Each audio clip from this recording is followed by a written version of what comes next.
Guys, welcome to my YouTube channel. If you're new on this channel, just go through our channel and see previous videos and make sure to watch them. Also like, comment and subscribe to this YouTube channel. And to my returning subscribers, thank you as always. Thank you for always coming back. And today someone asked me, can midwives work for agencies? And I was like, of course, yes. So it dawned on me that I've never taken the time to talk about agency midwives and how it works in the UK. So like we all know, midwives are autonomous practitioners, and when you come into the UK, regardless of your years of practice, you need to gain some competency. If you watch some of my previous videos when I talked about trying to adjusting to the system here, you would get familiar. You will be familiar with me saying that they will teach you everything you need to do, everything. You will be familiar with me saying that you're going to be taught everything you need to do again. For example, cannulation, for example, suturing. Even though you know how to do it before, it will be done under supervision till someone signs you off. Do you understand? So you have a proficiency to be signed off. So as a midwife, you're just migrating, you're coming into the UK, you're trying to understand the system. It actually takes a longer time for you to get used to the system than a nurse. So usually when a nurse comes into the country, most of them will just be on supernumerary shifts for like 2 weeks or less, or even more. I'm not sure of what is obtainable there, but once they are off supernumerary, they can work on any ward. They can work on any ward, they can work with agency, because it's almost the same thing everywhere. But for midwives, there are a lot of standards. Some of these standards also vary from trust to trust. There are a lot of things you need to learn. There are a lot of adjustment that you need to make. And also, going to a new environment is just quite a lot. Within the first 3 to 6 months, within the first 3 months, you're still trying to pass your OSCE, or you've done your OSCE, you'll be on supernumerary within the next 3 months, and the next 6 months, you're trying to work on your own, and you're still trying to get your balance. So sometimes it might be difficult for you to make that move of joining an agency within the first 6 months of your stay in the UK. Even if the agency wants to employ you, even if they're asking you, they would ask that you have your competencies signed off. So maybe baby IVs, maybe it might not even be baby IVs. Where are you working? Your experience. You must have had at least, I know when I was checking, you must have had at least a year experience for some agencies, and some agencies would accept 6 months. Some other agencies would say up to 2 years experience in the UK, practice as a midwife in the UK, to be able to employ you. So it totally depends on where you are, where you're coming from. And let's say, for example, I for one, I didn't start extra shift until after 6 months that I started working, because I took my time. I made sure I understood everything that was happening, gained my competencies, and when I was confident with everything, I started booking extra shifts. So some people would start earlier, some people would start later. It's totally up to you. So the agencies, you just look. I even had one person that was disturbing me, trying to tell me to come and work for them from my LinkedIn profile.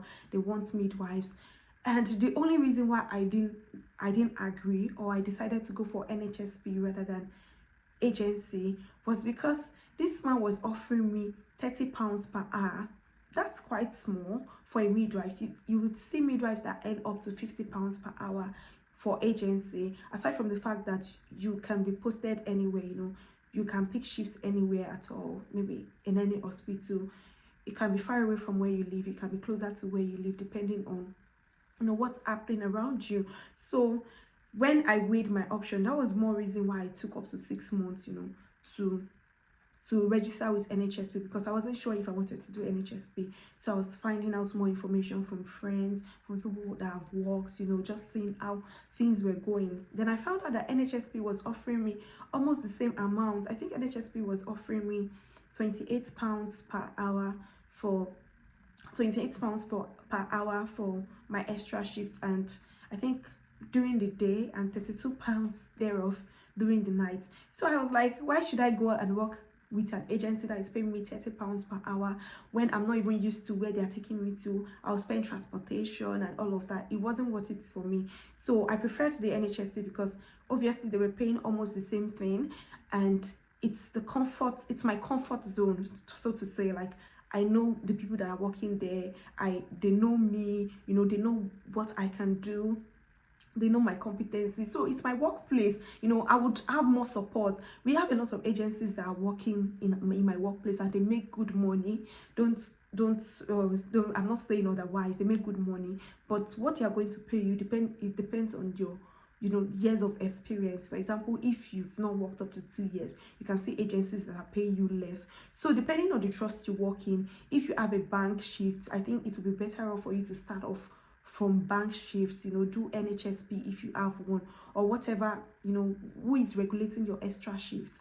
Just pick some extra shifts in the ward you are working, you understand, or where you are working. Because sometimes, for example, I said I started after 6 months. I was still on delivery suite. I'd not rotated to, you know, postnatal. I'd not rotated anywhere. So if I was doing agency and they tell me that they need me in the postnatal ward, or they need me in the bed-led midwifery-led team unit, I might not feel so comfortable with, you know, working there, and I would not be able to express my displeasure or my fear, because they expect me as an agency to be flexible. Do you understand?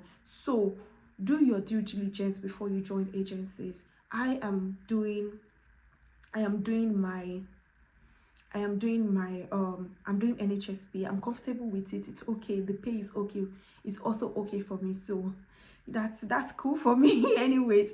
So just, you know, just do well, and, you know, and just weigh your options. You understand? If you have, maybe you are driving, you are mobile, you are happy to join, or you see someone that, if I see an agency now, if I have a car, or when I buy a car, or I know how to drive, if I see an agency that is offering me £50 per hour, why not? I'll be so happy to, you know, work with the agency and make extra money, even if it's 1 shift per week, or 1 shift in a month. You know, I'm comfortable with that, because that money is going to go a long way. So just do your due diligence. I just thought to share this on my YouTube channel so that it can help other people that maybe are contemplating that in your mind. If you have any question, just drop the question here. I'll be happy to, you know, to answer. And if you know any agency that is currently recruiting midwives at good rates, please recommend. I know a friend that was working with agency, but at the end of the day she just stopped it. She said maybe it was not worth the stress, and I think because of the regulations of, you know, you can work 20 hours, you cannot work 20 hours, blah blah blah. Me, I just stuck to peace of mind, and it's working for me. All right guys, till we see you again in our next video. Kindly subscribe to the YouTube channel, press the notification bell so that you can always get, you know, notified whenever I upload the video. You understand? So guys, till we see you again in the next video. Bye for now.